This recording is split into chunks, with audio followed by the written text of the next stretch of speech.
Continuamos con la serie Recursos Espirituales, entrega 6.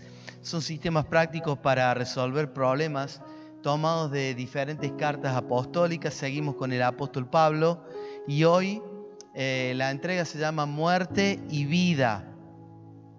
Yo antes de meterme en sí a 2 Corintios capítulo 4 del 7 al 12, que de alguna manera, es la continuación de los versículos que vimos en la entrega anterior. No nos lo propusimos, pero el Espíritu nos llevó en esa dirección.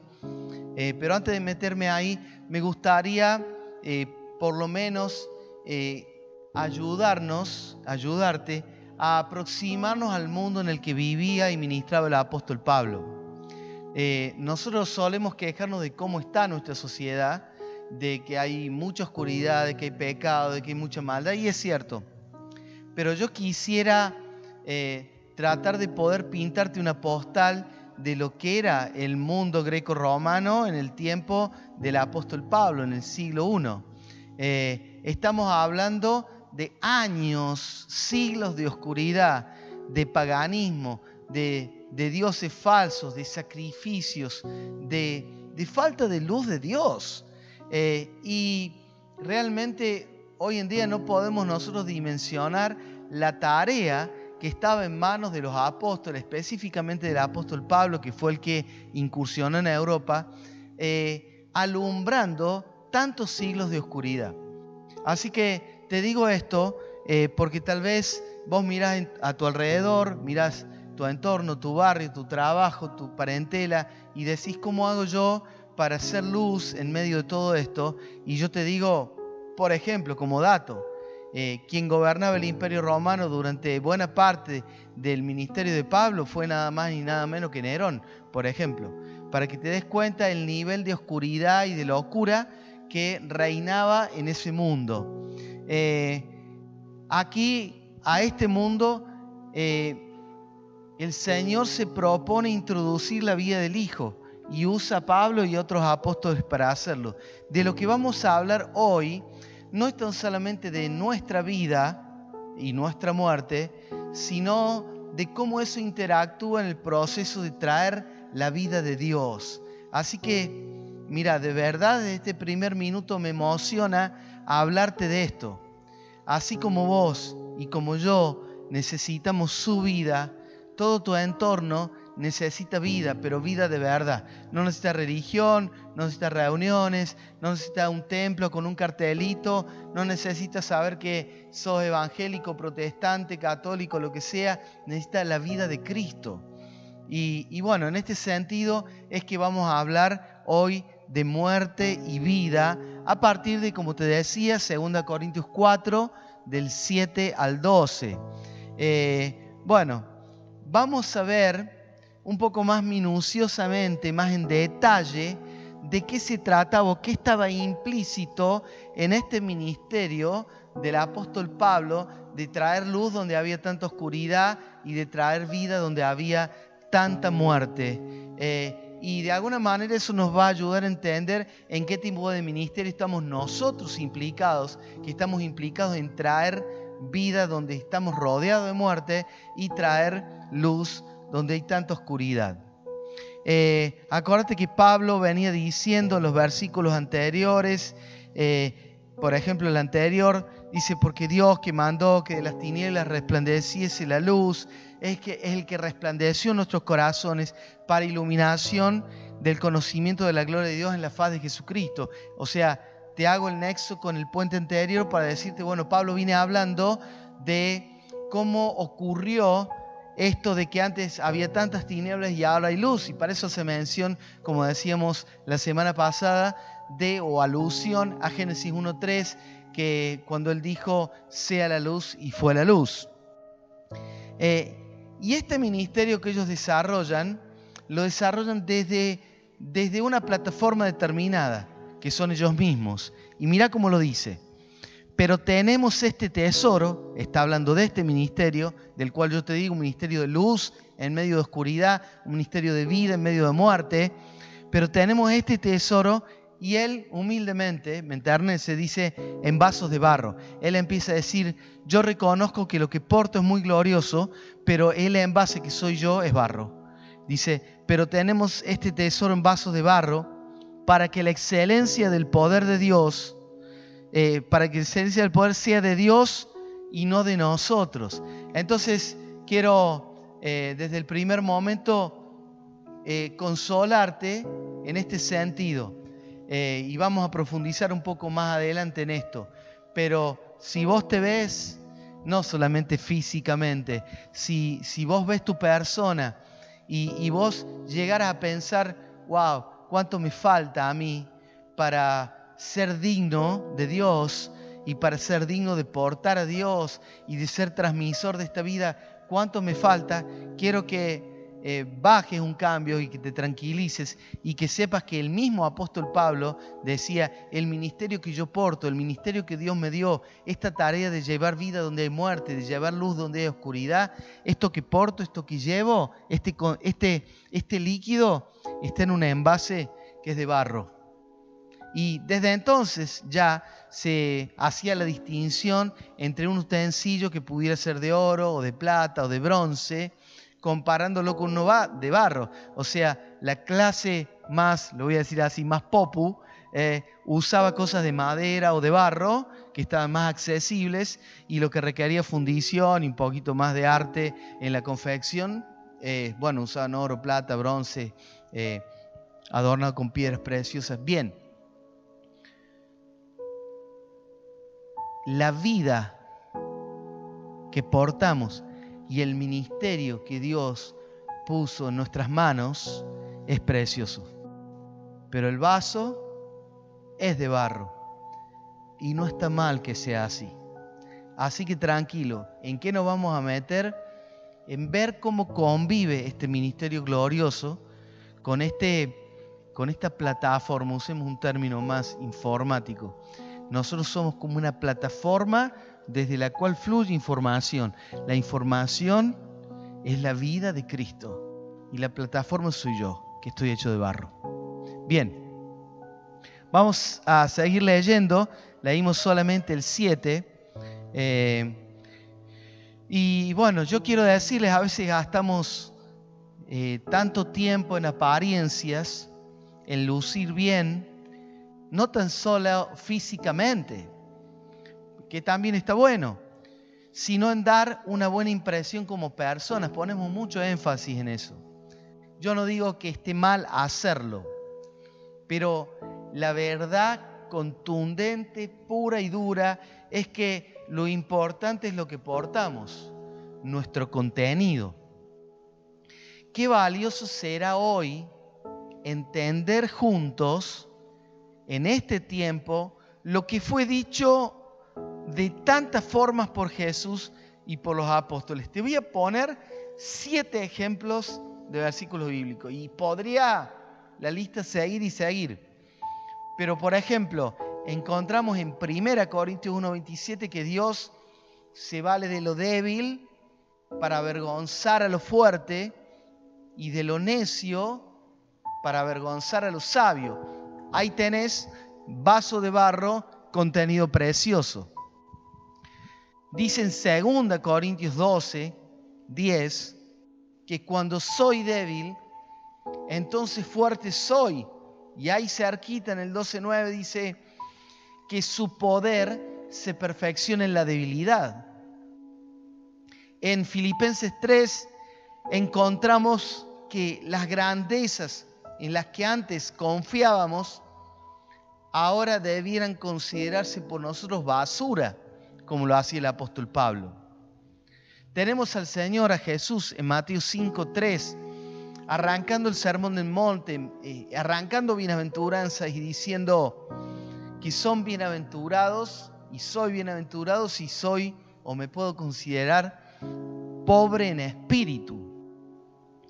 Que de los niños y de los que maman fundaste la fortaleza, que en realidad es una cita que hace Jesús en Mateo 21, pero del Salmo 8. Que amar es sufrirlo todo, que es creerlo todo, que es esperarlo todo, que es soportarlo todo. Y podríamos seguir y seguir. La lista podría ser infinita, pero estos ejemplos nos bastan para dejar de excusarnos por nuestra condición. Y nos vamos metiendo al siguiente bloque. Abrí tu espíritu para entender lo que viene, porque va a ser tremendo que entiendas esto. La dicotomía entre condición y posición.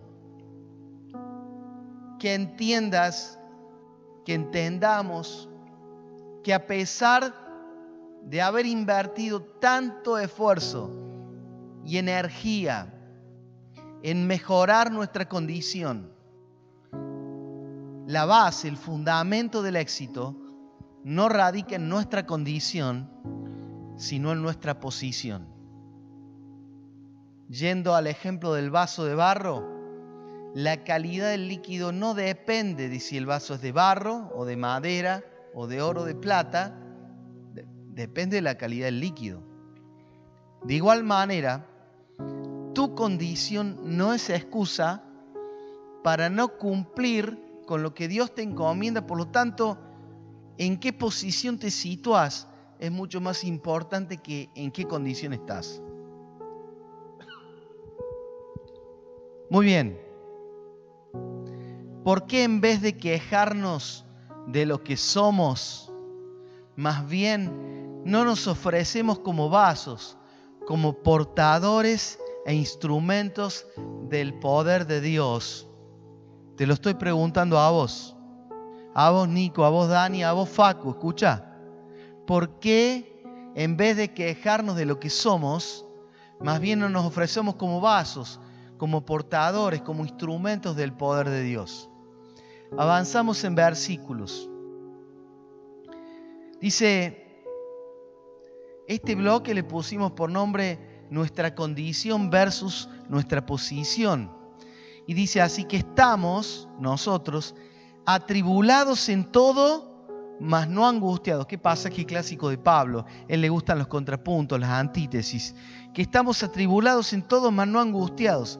En apuros, mas no desesperados. Perseguidos, mas no desamparados. Derribados, pero no destruidos. Establece 4 contrapuntos ahí recontra interesantes. Me encanta esto. Como decíamos muy a menudo, nos quejamos de cómo estamos, o sea, de nuestra condición, pero el poder que nosotros operamos o lo que administramos no depende mucho de nuestra condición, sino de la posición en la que estamos. Para Pablo, su condición era estar atribulado. La condición externa de él era pasar por tribulaciones, pero como su posición era estar en Cristo, esas tribulaciones no lograban angustiarlo. Te lo voy a repetir. Las tribulaciones, que eran la condición momentánea, circunstancial del Pablo, no lograban angustiarlo porque su ánimo había sido atado a su posición eterna, que es estar en Cristo. Siguiendo con el desarrollo del versículo, podemos decir que al estar él en Cristo, esto le permitía no desesperar a pesar de estar en apuros, o no sentirse desamparado frente a las persecuciones, o no considerarse destruido si acaso le habían derribado momentáneamente. Así que yo te digo, vas caminando por la vida y ¿en qué haces pie? ¿En qué haces eje? ¿En tu condición actual o en tu posición eterna? ¿En tu condición actual o en tu posición eterna? Ojo, cuidado. De eso depende tu supervivencia espiritual. Por eso quiero animarte a que no te distraigas con lo que tus ojos te muestran, con tu condición circunstancial, porque vos estás atado a algo mayor. Estás sentado en un lugar distinto, en los lugares celestiales, juntamente con Cristo Jesús. ¡Wow! ¡Qué tremendo! Vamos acercándonos al nudo principal del pasaje de hoy, que es cómo opera muerte y cómo opera vida en nosotros. para que opere muerte y vida afuera. Empezá a pensar en esto, cómo opera muerte en vos, para que opere vida en vos, para que finalmente salga vida para ser aprovechada por los que están a tu alrededor. Sí, siguiente bloque. En muerte y vida, identificados con Él. Vamos al versículo 10 y 11. Llevando en el cuerpo siempre, por todas partes, dice, la muerte de Jesús. Él había dicho, yo por más que me sienta en apuros, no estoy desesperado. Por más que me persigan, no estoy desamparado. Por más que me hayan derribado momentáneamente, no puedo considerarme destruido. Y venía diciendo eso y dice, llevando en el cuerpo, hacé conciencia de tu propio cuerpo, de esta caja. Siempre, por todas partes, la muerte de Jesús. Vamos a tener que detenernos para entender eso. Para que también la vida de Jesús se manifieste en nuestros cuerpos. Porque nosotros que vivimos siempre estamos entregados a muerte por causa de Jesús, para que también la vida de Jesús se manifieste en nuestra carne mortal. Bueno, este es el momento de la prédica que no te podés distraer. Porque si estás picando una cebolla te vas a cortar el dedo, porque tenés que atender lo que te estoy diciendo ahora. Y si estás con tu atención repartida o dispersa, te pido que te centres en lo que te voy a decir. Jesús nos dejó un ejemplo. Jesús nos marcó un camino, nos dejó unas huellas, unas pisadas para que le sigamos. Y quiero invertir el orden en que nosotros solemos pensar en muerte y vida, en vida y muerte. Normalmente pensamos en los siguientes términos: a la vida le sigue la muerte. Pues bien, no es así en el mundo del espíritu. A la muerte le sigue la vida. De hecho, si lo revisás, Colosenses 3 nos enseña que el ciclo es morir, resucitar, esconder nuestra vida en Dios y manifestarnos con Él cuando sea oportuno, cuando sea el tiempo. Es el mismo camino que recorrió Jesús. Todo empieza con su muerte, luego viene su resurrección, luego asciende a los cielos, en los lugares celestiales, para desde ahí manifestarse. Si nosotros, escucha esto, vamos a identificarnos con Jesús, no podemos identificarnos con una parte del ciclo, tenemos que identificarnos con todo el ciclo. Y el ciclo es primero muerte, luego resurrección, luego esconder nuestra vida en Dios y luego manifestarnos con Él. Si somos capaces de afrontar la agonía de nuestra propia muerte, como Él lo hizo, entonces podremos disfrutar de una vida resucitada, como también Él lo hizo. La ventaja de un muerto que ha resucitado, y hay muchas series de Netflix, podés ver acá. La ventaja de un muerto que está vivo es que si murió ya no lo matas más. Entonces, la ventaja de un cristiano que entiende el ciclo de muerte, vida, resurrección, estar escondido, manifestación, y la ventaja de un cristiano así es que su orgullo, sus apetencias, sus deseos, sus sueños, todo eso ha quedado sepultado juntamente con Cristo en la muerte de Cristo. Y al ser resucitado, como Cristo resucitó con cuerpo espiritual, como Cristo resucitó otra cosa, al ser resucitados nosotros en el Señor, resucitamos otra cosa. Entonces ya no nos duelen las mismas cosas de antes. De a poquito nos vamos a ir acercando a estas verdades. Lo increíble de esto es que aún en vida de nuestra carne mortal, nosotros de esta carne mortal, nosotros podemos disfrutar de esta vida del Espíritu, en la cual nos gozamos y no nos volvemos más invencibles, por decirlo de alguna manera. Leemos de nuevo el 10 y el 11. Llevando en el cuerpo siempre por todas partes la muerte de Jesús. La muerte de Jesús no implica solamente la muerte física en la cruz, el derramamiento de su sangre. Implica la eterna muerte del Hijo a su propia voluntad para decirle al Padre: yo no he venido a hacer mi voluntad sino la tuya. Yo he venido a decir las palabras que vos querés que diga y he venido a decir, a hacer las obras que vos querés que haga. Entonces, digámoslo de esta forma: Jesús terminó de morir en su cuerpo físico en la cruz, pero Jesús experimentó todo un proceso de muerte a lo largo de toda su vida, porque toda su vida fue un negarse a sí mismo. En Getsemaní fue un decir: que no se haga mi voluntad sino la tuya. Y así, aunque eso fue el punto culminante de su muerte almática, en realidad Él venía muriendo a todo lo que Él hubiera querido. Te voy a poner un ejemplo.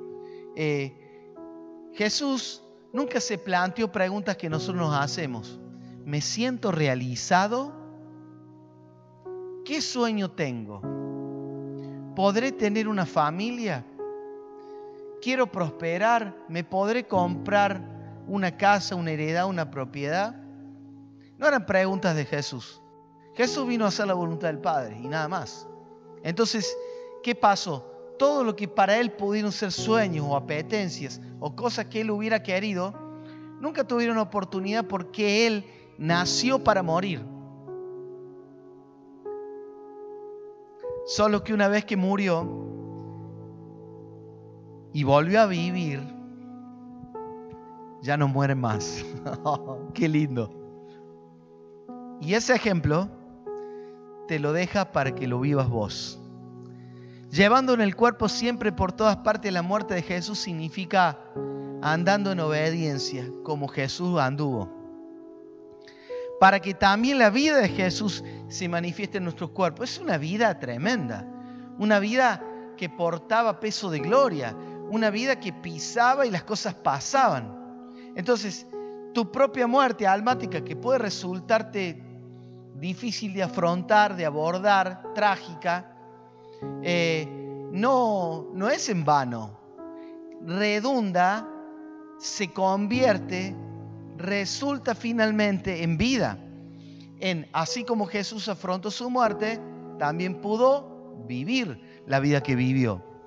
Porque nosotros que vivimos, siempre estamos entregados a muerte por causa de Jesús. Por causa de Jesús, porque somos sus discípulos. Y discípulo es aprendiz. Somos aprendices de muertos, para lograr finalmente terminar siendo aprendices de resucitados. ¿Me entendés? Porque discípulo es un aprendiz. Entonces, ¿qué practicas en tu vida para que te salga parecido a Jesús? Practicas morirte para que puedas alcanzar la práctica de estar vivo, pero según la vida que Jesús tiene, no la que vos imaginaste. ¡Wow! Yo espero que entiendas lo que yo estoy entendiendo en el Espíritu mientras te lo digo. Porque nosotros que vivimos siempre estamos entregados a muerte por causa de Jesús. O sea, nuestra vida es un constante morirnos por causa del ejemplo que nos fue dado, que Jesús, que vivía en un constante morirse, para que también la vida de Jesús se manifieste en nuestra carne mortal. Claro, nosotros podemos vivir una vida como la de Jesús en la tierra, por causa de haber vivido practicando nuestra propia muerte. Obviamente te estoy hablando de la muerte a todas nuestras apetencias, deseos, caprichos, independencias, arranques de rebeldía, etc.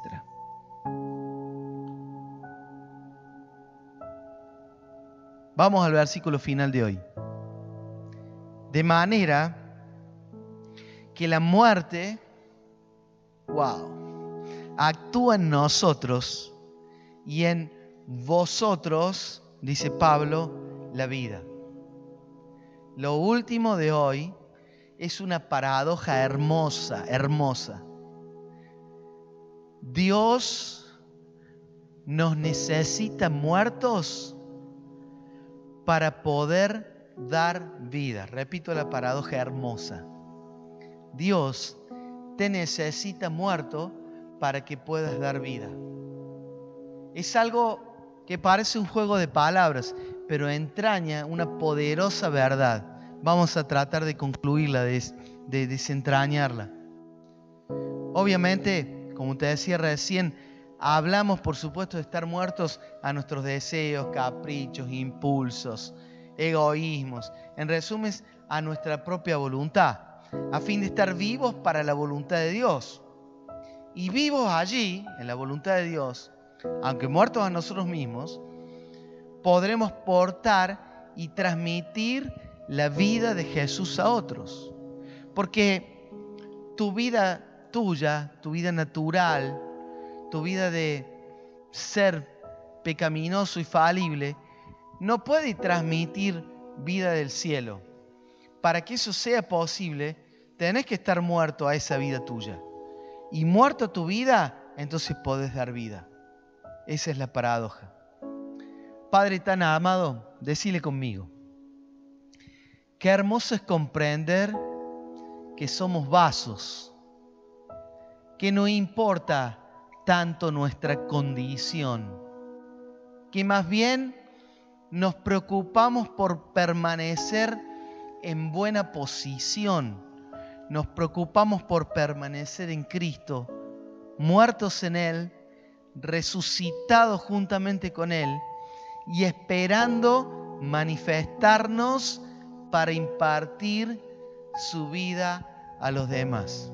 Quiero alcanzarte con este último tramo, con esta última oración.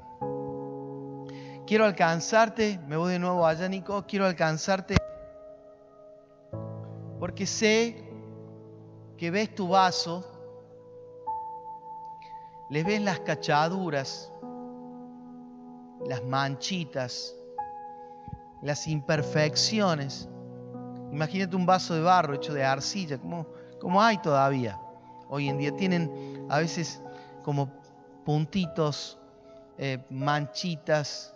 Vos ves tu vida, ves tu vaso y decís, ¿yo qué puedo hacer? Mirá lo que soy. No soy mucho. No estoy grandemente equipado. No tengo tantas virtudes increíbles. ¿Yo qué puedo hacer? Me miro y digo, wow, no soy un gran vaso. Pero sin embargo, la Biblia dice que portamos un tesoro en estos vasos de barro, que es la vida del Hijo eterno de Dios. Y en la medida de la muerte a tus propias inclinaciones, deseos, caprichos, en la medida de tu muerte, entonces el vaso empieza a contener más y más ese líquido precioso, que es la vida de Cristo, aquella cosa de la cual el mundo está sediento, aquella cosa la cual el mundo está esperando. Señor, úsame como un muerto que da vida.